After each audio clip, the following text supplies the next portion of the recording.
नमस्कार. आज आपण एका अगदी नवीन आणि महत्त्वाच्या विषयावर बोलणार आहोत. भारतीय डाक विभागाची एक नवी सेवा येते, डिजिपिन.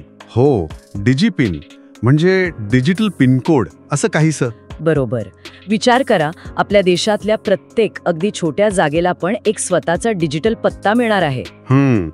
आणि आपण जी माहिती वापरतोय ती डिजिटल पत्त्याची क्रांती, डिजिपिन सेवा या लेखावर आधारित आहे. खरं तर ही खूप मोठी गोष्ट आहे. मोठी म्हणजे सध्याच्या पिनकोडमध्ये काय अडचण आहे नक्की? अडचण अशी की सध्याचा जो 6 अंकी पिनकोड आहे ना, तो एका खूप मोठ्या भागासाठी असतो. म्हणजे एकाच पिनकोडमध्ये हजारो घरं, दुकाने येतात. हो, खरंय.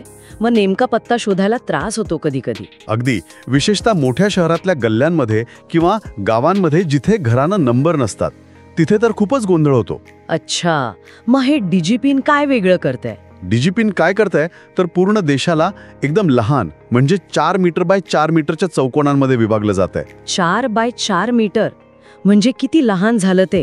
हो, आणि प्रत्येक अशा चौकोनाला एक 10 अंकी युनिक कोड दिला जाईल. म्हणजे विचार करा, पिनकोड जिथे एका पूर्ण वस्तीला एक कोड देतो, तिथे डिजिपिन तुमच्या घराच्या दाराला वेगळा कोड देऊ शकेल. अरे वा, ही तर जबरदस्त अचूकता झाली. अगदी, म्हणूनच याला लेखात ॲड्रेस ॲज अ सर्व्हिस म्हणजे AAS असं म्हटलं आहे. पत्ता एक सेवा म्हणून. हे जरा समजावून सांगाल का?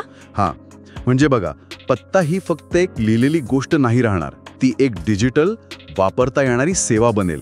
जसं आपण मॅपवर टॅप करून टॅक्सी बोलवतो ना, हो तसंच इतर कंपन्या, सरकारी सेवा थेट हा डिजिपिन वापरून एकदम अचूक जागी पोहोचू शकतील. आणि हे ओपन सोर्स ठेवायचा विचार आहे असंही लिखात म्हटलंय. ओपन सोर्स म्हणजे कोणीही वापरू शकेल? हो, डेव्हलपर्स, कंपन्या, स्टार्टअप्स आपापल्या ॲप्समध्ये किंवा सेवांमध्ये हे इंटिग्रेट करू शकतील सहज. मग तर डिलिव्हरी कंपन्यांसाठी हे खूपच फायद्याचं ठरेल. रोजचा जो त्रास असतो पत्ता न सापडण्याचा. नक्कीच. ई-कॉमर्स, लॉजिस्टिक्ससाठी तर हे गेम चेंजर आहे असं लेखात म्हटलंय. लास्ट माइल डिलिव्हरी म्हणतात ना, शेवटच्या टप्प्यातली. हो, तिथला वेळ आणि खर्च दोन्ही वाचेल. जिथे पत्ते गुंतागुंतीचे आहेत किंवा घरांना नंबर नाहीत, तिथे डिलिव्हरी करणाऱ्या व्यक्तीला अगदी सहज नेमकी जागा कळेल. खरंय. आणि डिलिव्हरीच्या पलीकडे जाऊन विचार केला तर आपत्कालीन सेवा म्हणजे ॲम्ब्युलन्स, फायर ब्रिगेड. अगदी बरोबर मुद्दा. लेखात यावर भर दिलाय.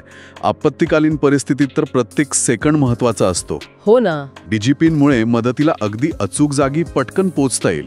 शहरातल्या दाट वस्तीत किंवा गावाकडच्या दुर्गम भागात याचा खूप मोठा फरक पडू शकतो. आणि ग्रामीण भागाचा विषय निघालाच आहे तर अजून एक गोष्ट, आर्थिक समावेशकता. म्हणजे जिथे लोकांना पक्का पत्ता नसतो, हो, तिथे बँक अकाउंट उघडायला किंवा सरकारी योजनांचा लाभ घ्यायला किती अडचणी येतात. बरोबर. डिजिपिन इथे कसं मदत करेल? पत्त्याची पडताळणी म्हणजे ॲड्रेस व्हेरिफिकेशन हे अनेक सेवांसाठी गरजेचं असतं. डिजिपिनमुळे प्रत्येकाला एक स्टँडर्ड, डिजिटल आणि अचूक पत्ता मिळेल. अच्छा. त्यामुळे मग बँक खाते उघडणं, कर्ज मिळवणं किंवा सरकारी योजनांमध्ये नाव नोंदवणं हे ग्रामीण भागातल्या लोकांसाठी पण सोपं होईल. डिजिटल इंडियाचं जे ध्येय आहे ना, सगळ्यांना सोबत घेण्याचं, त्यासाठी हे खूप महत्त्वाचं आहे. ही प्रणाली भारतीय डाक विभाग, IIT हैदराबाद आणि इस्रोचं NRSC यांनी मिळून विकसित केली आहे. हे तिन्ही मोठे स्तंभ आहेत. हो, आणि हे सहकार्य खूप महत्त्वाचं आहे. भारतीय डाक विभागाचं जाळं देशभर पसरलेलं आहे. त्यांना पत्त्यांची चांगली माहिती आहे.